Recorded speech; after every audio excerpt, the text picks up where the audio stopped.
The other story I saw floating around online, it's on the front page of Blabbermouth actually, is Chris Jericho, wrestler, podcaster, was on the Three Sides of the Coin podcast. Shout out to the gentleman over there for the scoop. Proud of you guys. I want us all to rise up together. And we have this quote here, Chris talking about Paul Stanley's vocals on the latest tour. So Jericho says, Paul has nothing to prove to anybody. He's one of the greatest rock and roll singers of all time. I think that's something that anybody would say. I would much rather have him use the technology that's available to not sound like he's hurting himself, which then makes me enjoy the show as much. Which makes me not enjoy the show as much. So I completely agree.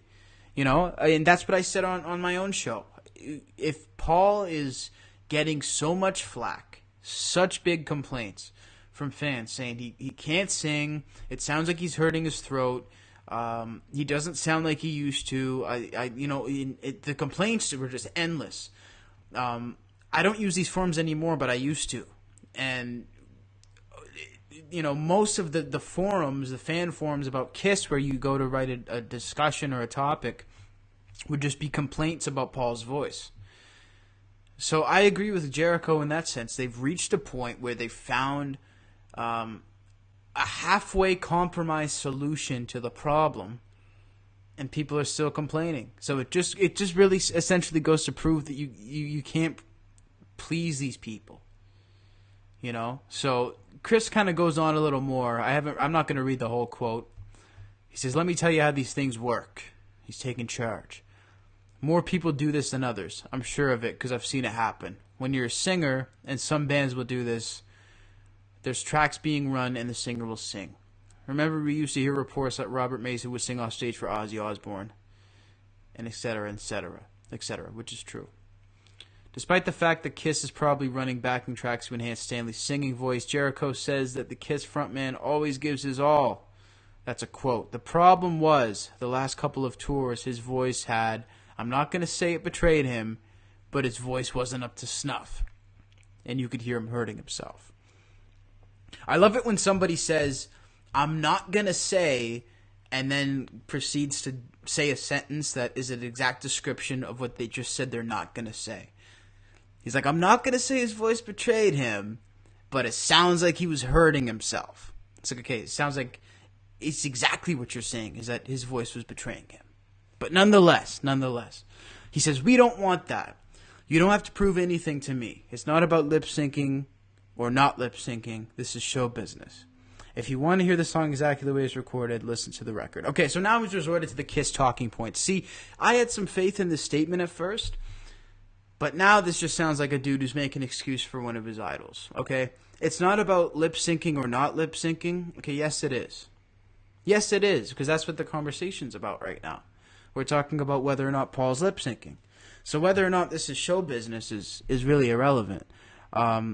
If you want to hear the song exactly the way it's recorded, listen to the record. Well, that doesn't have an effect on whether or not he's lip syncing. You know, I'm just saying. He says, if you're going to a KISS show to bitch about the fact that they've got some background tracks, you're missing the point of what KISS is. Because guess what? Paul is playing guitar. Paul is dancing. Paul's jumping around. Paul's still the greatest frontman of all time. When Paul doesn't think he can hit those choruses, he sits out and lets the band sing them. Now, that's a good point.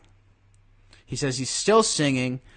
He's just doing his typical Paul Stanley, whatever it may be. That's okay, because it's still a rock show. See, I don't understand. Again, and, you know, this is no disrespect to Chris. I don't know him. I don't have any issue with Chris whatsoever. I'm just simply saying that the points being brought up in this article are irrelevant to the conversation. You know, it's like if somebody asked me, hey man, were you just jaywalking there? I saw you walking across the street when there was no signage. And I go, well, the conversation is not about jaywalking or not jaywalking. And somebody say, well, yes it is. I just asked you, did you just jaywalk? And that's what the question is. Did Paul Stanley just lip sync? So, you know, respect to Chris. I know Chris has a lot of respect to Paul, And I know that Chris is also doing recent dealings with Kiss. He's had Paul on the show. He's had Gene on his podcast. So I understand that when you're under contract, when you're not a free agent, you may say things differently and word things differently, to a degree. So I understand that. I don't fault Chris for that.